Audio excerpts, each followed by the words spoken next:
Jalore media जगत के सभी पत्रकार बंधुओं का भारतीय जनता पार्टी की इस प्रेस वार्ता में पार्टी की ओर से स्वागत करता हूँ। प्रदेश के निर्देशानुसार भारतीय जनता पार्टी को हर जिले पर आज जीएसटी रिफॉर्म जो पार्टी ने कार्यक्रम बनाया, नेक्स्ट जनरेशन जीएसटी रिफॉर्म, उस प्रेस वार्ता में आप सभी का स्वागत करते हैं। आप सभी जैसा जानते हैं कि देश के यशस्वी प्रधानमंत्री सम्माननीय नरेंद्र जी मोदी का सपना है कि 2047 में भारत विकसित राष्ट्र बने, और उसी संकल्पना को पूरा करने के लिए देश भर में आत्मनिर्भर संकल्प अभियान चलाया जा रहा है। देश विकसित कैसे बने, हमारी अर्थव्यवस्था किस तरह से मजबूत हो, उसके लिए देश के सम्माननीय प्रधानमंत्री जी ने और देश की यशस्वी वित्त मंत्री श्रीमती निर्मला सीतारमण जी ने जीएसटी में कुछ सुधार करते हुए उसके स्लैबों में कमी की है, उसमें जनता को राहत दी है, किसान वर्ग को राहत दी है, व्यापारी वर्ग को राहत दी है, और हर एक घरेलू उपभोक्ता को भी इस दिवाली पर सम्माननीय प्रधानमंत्री जी तोहफा देने जा रहे हैं। इस जीएसटी पर जो राहत प्रधानमंत्री जी की ओर से भारत की जनता को दी जा रही है, मैं निवेदन करूंगा कि विधानसभा में हमारे मुख्य सचेतक और जालोर के विधायक सम्माननीय जोगेश्वर जी गर्ग साहब आपको इस पर विस्तृत जानकारी। नमस्कार। ये जीएसटी इस देश में आना चाहिए, ये बात बहुत लंबे समय से चल रही थी, जो अपने आप को और जिनको लोग भी बहुत बड़ा अर्थशास्त्री कहते थे। ऐसे प्रधानमंत्री मनमोहन सिंह जी 10 साल प्रधानमंत्री रहे, उससे पहले वित्त मंत्री भी रहे। उस समय भी उन्होंने कल्पना की थी जीएसटी आनी चाहिए, लेकिन लागू करने की हिम्मत नहीं जुटा पाए। 2014 में जब मोदी जी प्रधानमंत्री बने, उन्होंने हिम्मत जुटाई और इस जीएसटी लागू किया। और उस समय जो कांग्रेस की सरकार इसको प्रस्तावित करने वाली थी, उसी कांग्रेस पार्टी ने इसका बहुत विरोध किया, और कांग्रेस के बड़े नेता, खानदानी बड़े नेता, जो आज की तारीख में नेता प्रतिपक्ष है, उन्होंने इसको नाम दिया था गब्बर सिंह टैक्स, ये करके उसकी आलोचना की थी। अब वो गब्बर सिंह टैक्स लोगों को स्वीकार भी हो गया, व्यापारियों ने भी स्वीकार कर लिया, जनता ने भी स्वीकार कर लिया, और उसके कारण से देश की टैक्स इनकम में बहुत ज़बरदस्त बढ़ोतरी हुई। टैक्स पे करने वाले लोगों की संख्या में ज़बरदस्त बढ़ोतरी हुई, और उसके कारण से देश की अर्थव्यवस्था में सुधार आया। 2014 में हम 11 नंबर पे थे, 11 से बढ़ते बढ़ते आज हम 4थे नंबर पे आ गए हैं, और हो सकता है जल्दी ही 2026 में प्रवेश करते करते हम 3रे नंबर की अर्थव्यवस्था देश दुनिया में बन जाएंगे। इतने साल तक ये जीएसटी का सिस्टम चलाने के बाद अब सरकार ने कुछ और इसमें सुधार करने की आवश्यकता महसूस की, और जनता की भावनाओं को देखते हुए, क्योंकि जीएसटी काउंसिल ऐसी चीज़ है जिसमें हर प्रांत का मुख्यमंत्री और वित्त मंत्री मौजूद होता है, और हर प्रांत के लोगों की भावना उनके माध्यम से वहाँ पहुँचती है। तो समय समय पर जो सुझाव आते गए, उनको शुरू में थोड़े थोड़े मानते गए, लेकिन इस बार बड़े पैमाने पर ठोक भाव में उन सुधारों को लागू किया है, उन सुझावों को लागू किया है, और उसके कारण आम जन को बहुत बड़ी राहत मिलने वाली है। बहुत सारी चीज़ें सस्ती होने वाली है, जो गरीबों के और मध्यम वर्ग के काम आने वाली है, और जो अमीरों के काम आने वाली चीज़ें उनको महंगा किया है, ताकि सरकार के रेवेन्यू में भी कमी नहीं हो। इसको नेक्स्ट जनरेशन ऑफ जीएसटी का दूसरा अवतार ये अपन कह सकते हैं। इसमें सबसे बड़ा परिवर्तन यह है कि जीएसटी की जो स्लैब थे, 4 स्लैब थे, 5%, 12%, 18 और 28%, उनको हटा के सिर्फ 2 स्लैब रख दिए हैं, 5 और 18, 12 और 28 को हटा दिए। साथ में एक 40% का एक एक्स्ट्रा और स्लैब जोड़ दिया, जो बड़े लोगों के लिए महंगी कारें हैं या विलासिता की अन्य वस्तुएं, उन पर 40% लागू किया है। बाकी आम आदमी के लिए 5 और 18 ये 2 स्लैब बना दिए। उसके कारण बहुत सारी चीज़ें सस्ती हुई है। आम आदमी के काम की चीज़ें जो सस्ती हुई है, उनके बारे में थोड़ा सा संक्षेप में बताना चाहूँगा कि घरों में जो आम आदमी के काम आने वाली चीज़ें, हेयर ऑयल, शैम्पू, टूथपेस्ट, साबुन, टूथ ब्रश, शेविंग क्रीम, इस तरह से खाने की चीज़ें, मक्खन, घी, पनीर, डेयरी के जो प्रोडक्ट्स हैं वो, और पैकेज नमकीन, भुजिया, मिक्सर, ये सब, रसोई में काम आने वाले बर्तन, शिशुओं के लिए काम आने वाली दूध की बोतलें, शिशुओं के काम आने वाले बेबी सोप, और ये इस तरह की जो चीज़ें हैं। फिर सिलाई मशीन के पुर्जे, उनको सस्ता कर दिया। ऐसे ही किसानों के लिए भी बहुत कुछ दिया है इसमें। ट्रैक्टर सस्ते कर दिए, ट्रैक्टर पार्ट सस्ते कर दिए, ट्रैक्टर टायर सस्ते किए हैं, और ये जो जैव कीटनाशक होते हैं वो सस्ते किए हैं। ड्रिप इरिगेशन प्रणाली में काम आने वाले ये स्प्रिंकलर वाले सब सस्ते किए हैं। खेती में काम आने वाले उपकरण, कटाई में काम आने वाले उपकरण, इस तरह के जो मशीनें, उन सबको सस्ता किया है। व्यापारियों के लिए भी इसमें बड़ी राहत यह है कि पहले कई आइटम ऐसे थे जिनमें रॉ मटेरियल पे टैक्स ज़्यादा था और फिनिश गुड पे टैक्स कम था, तो उसके कारण उनको इनपुट रिफंड वो मिलने में बहुत दिक्कत होती थी, अक्सर नहीं मिलता था और करोड़ों रुपए उनके अटक जाते थे। वो सारा सिस्टम ठीक कर दिया। अब कोई भी प्रोडक्ट ऐसा नहीं है जिसका रॉ मटेरियल पे टैक्स ज़्यादा हो और फिनिश पे कम हो, ऐसा एक भी आइटम अभी नहीं है। और उसके कारण से व्यापारियों को टैक्स इनपुट आउटपुट में बहुत बड़ी सुविधा होने वाली है, और उनका पैसा जो डंप होता था, अटक जाता था, वो नहीं होगा, और उसके कारण से उनके पास सरप्लस पैसा रहेगा रिवॉल्व करने के लिए, अपने व्यापार को बढ़ाने के लिए। ऐसे ही वस्त्र जितने हैं, पहनने के वस्त्र, रेडीमेड वस्त्र, उनको सस्ता किया है। जूते 1000 रुपये से कम वाले जूते, पहले 300 से कम वाले पे छूट थी, अब 1000 से कम वालों को सस्ता कर दिया है। 18% से उनको 5% पे ले आए हैं। ऐसे आपके उर्वरक सारे सस्ते हुए हैं। फार्मास्यूटिकल इनपुट वो सारे ठीक हो गया। सीमेंट और निर्माण सामग्री में ये कम हो गया। ट्रक और कमर्शियल व्हीकल जितने हैं उन पर टैक्स कम हो गया। जो प्रोसेस्ड खाद्य पदार्थ होते हैं, प्रसंस्कृत जो खाद्य पदार्थ होते हैं, पैकेट में जो मिलते हैं, बिस्किट और इस तरह की चीज़ें, वो सारे सस्ती हो गई। और जो श्रम प्रधान जो काम है, जैसे ये काम है आपका कंस्ट्रक्शन का काम है, इसमें सीमेंट और ये इस तरह की चीज़ें, उन पर भी काफ़ी कम किया है निर्माण सामग्री पे। और हस्त निर्मित संगमरमर और ग्रेनाइट जैसे पत्थरों से बनने वाली कलाकृतियों को भी सस्ता किया है। और भी आपके उद्योग में काम आने वाली उद्योगों के लिए जो राहत है, तो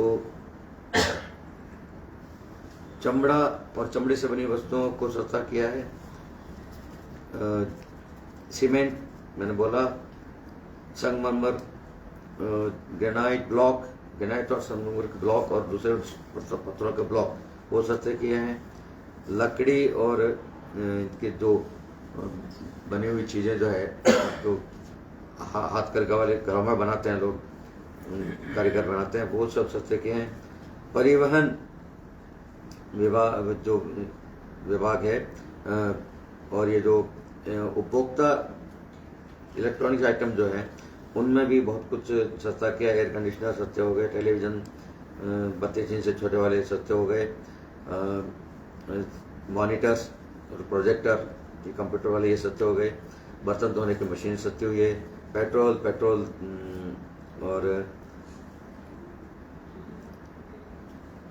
LPG और CNG, इनकी दरें कम हुई है। इस तरह से हर क्षेत्र को छूने का इसमें प्रयास किया है। शिक्षा के क्षेत्र में पेंसिल, रबर, आपके ये कॉपी, नोटबुक्स, इन सब पे टैक्स कम किया, 0 कर दिया है। और इसके कारण से विद्यार्थियों को, खासकर गरीब विद्यार्थियों को बहुत सुविधा मिलने वाली है। लेकिन इसके पैरेलल जो विलासिता की वस्तुएं हैं, जो अमीर लोगों का मानने वाली वस्तुएं हैं, पान मसाला, सिगरेट और तंबाकू से बने हुए सारी चीज़ें, और ऐसे ही ये जो ये पेय पदार्थ आते हैं, जो बहुत हाई क्वालिटी के पेय पदार्थ लोग पीते हैं, फलों के जो वो हाई कार्बोहाइड्रेट जो जूस आते हैं, उन सब पे टैक्स बढ़ा दिया, 28 से बढ़ा के 40 कर दिया। ऐसे ही महंगी कारें, उनको महंगा किया और महंगा कर दिया। सस्ती कारों को सस्ता किया, जो मध्यम वर्ग के लोग काम में लेते हैं उन कारों को सस्ता किया है, और उच्च वर्ग के काम आने वाली महंगी कारों को महंगा किया है। ऐसे ही हवाई जहाज महंगे कर दिए, नौकाएं महंगी कर दी, लग्जरी जहाज जो अमीर लोग अपने खुद के उपयोग के लिए जो काम में लेते हैं, उन सब चीज़ों को महंगा किया है। रिवॉल्वर, पिस्तौल, ये सब महंगे किए हैं। कैसीनो, गुरदौड़, IPL जैसे आयोजन, उन सब पे टैक्स बढ़ाया है, जिसमें रईस लोग जाते हैं। और तो इस तरह से बहुत सारे परिवर्तन इस बार किए गए, बड़े स्तर पे, बड़े पैमाने पे इतने परिवर्तन किए हैं, जिसका दूरगामी परिणाम होना है, और लगभग देश की 100% आबादी पर इसका प्रभाव पड़ना है। और खासकर जो निम्न वर्ग, मध्यम वर्ग और उच्च मध्यम वर्ग तक के जो लोग हैं, उन सब लोगों को इससे बहुत राहत मिलने वाली है। बहुत इसका महंगाई पे असर पड़ने वाला है। बहुत जल्दी हर ये सारी चीज़ों की कीमतें कम होती नज़र आएगी। इस जब से लागू होगी, 22 तारीख से लागू होगी, नवरात्रि के दिन से ये सारी दरें लागू होगी, उसके तुरंत बाद 10 दिन 15 दिन के अंदर अंदर हमको मार्केट में भी सारी चीज़ें सस्ती हुई है ऐसा दिखने लगेगा, आम आदमी तक वो लाभ पहुंचने लगेगा।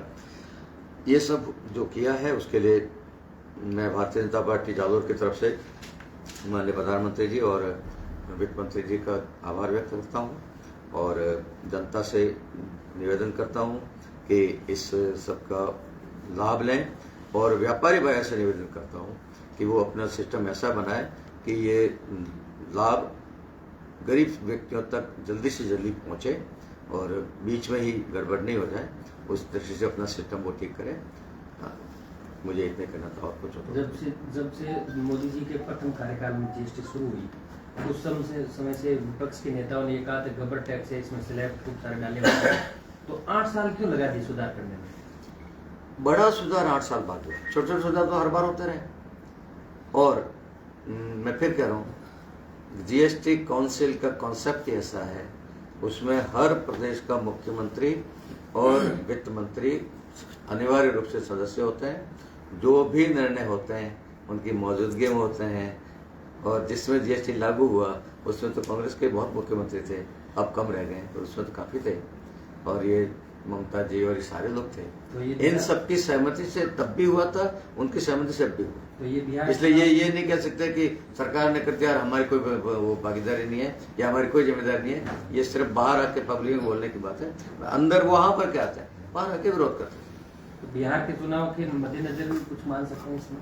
बिहार का चुनाव तो अब आएगा, GST पहले आ गया, पहले आगे फायदेमंद। अच्छा, दूसरा आपने कहा विलासिता का, विलासिता में कारें भी आती है, चलिए 15 लाख से कम वाली सस्ती की है, लेकिन जो किसानों के पास ट्रैक्टर है उनका स्लैब पहले 28% था, अब 18 में डाला, तो 5 में क्यों नहीं डाल सकते? 5 में डाल सकते थे। तो ये सुधार कैसे करेंगे? हाँ, तो किसानों के लिए तो ये आवश्यक, 28 से 18 में 10% तो कम हुआ, तो कम हुआ, लेकिन कारें इसका असर देख के और करेंगे, अभी और GST 3 भी तो आना है।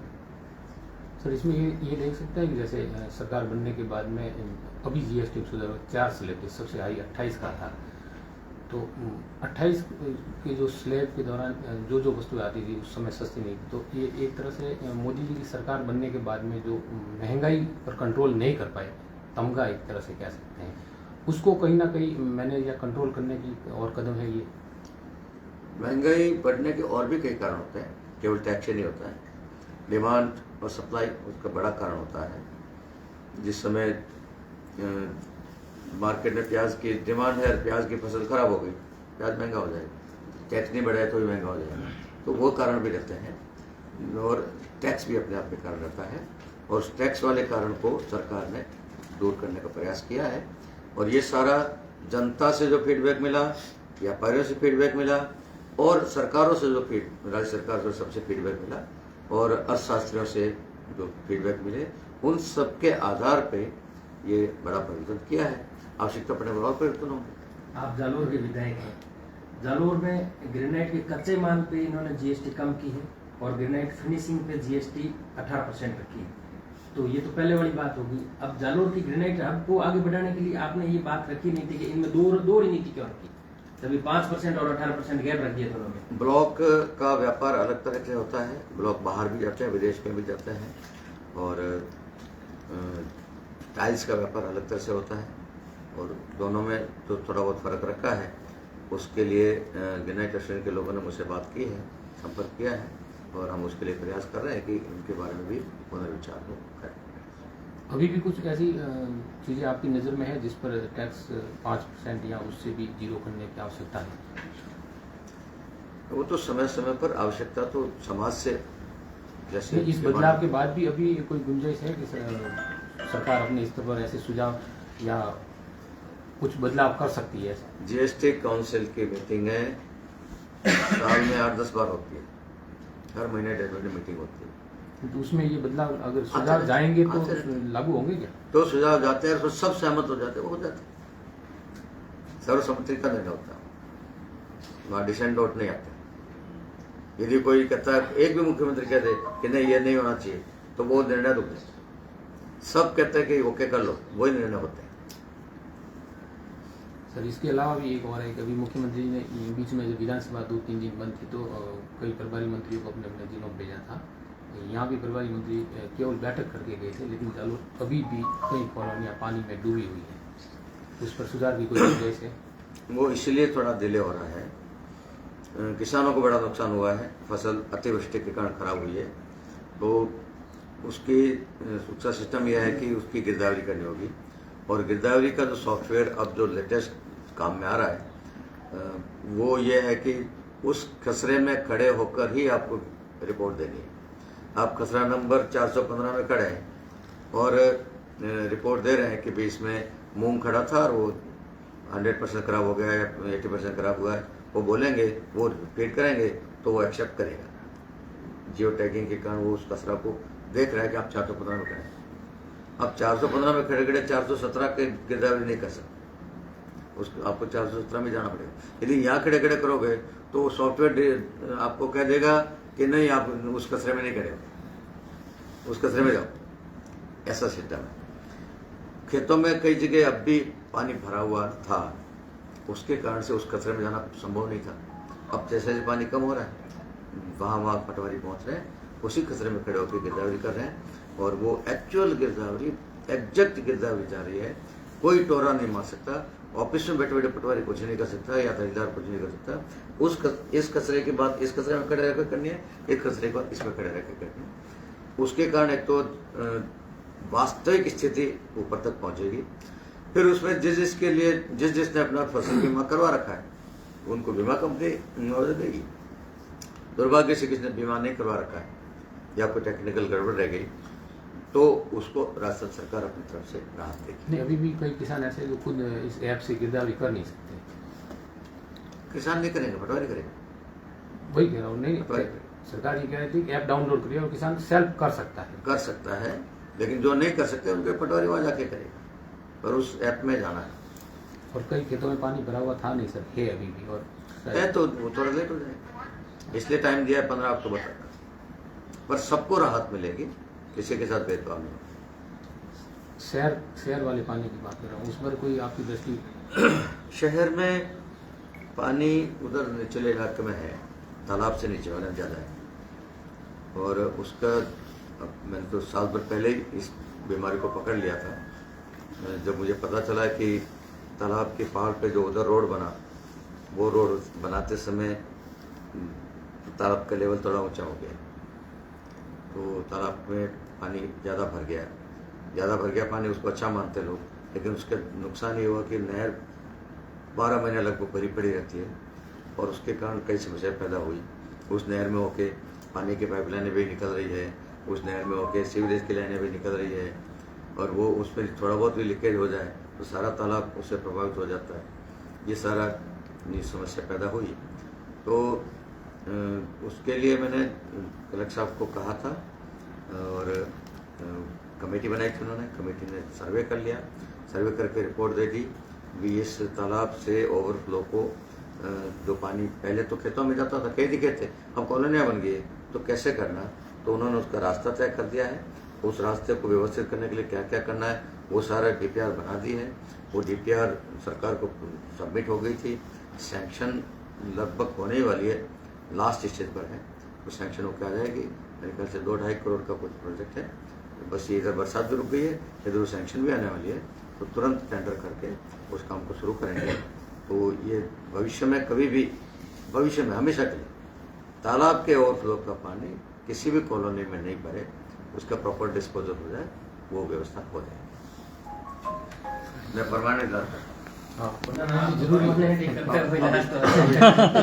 परमानेंटली हुआ। स्टेशन रोड का कोई वीडियो नहीं आ रहा इतनी बारिश में, कोई समस्या नहीं। वो सही है सर, लेकिन एक मिस्टेक तो रही है अपने कॉलेज में। अगर ये थोड़ी निकासी सही रहती तो ठीक, नहीं तो ये दीवार टूटी, कॉलेज पूरे अंदर से बारिश अंदर से हो सके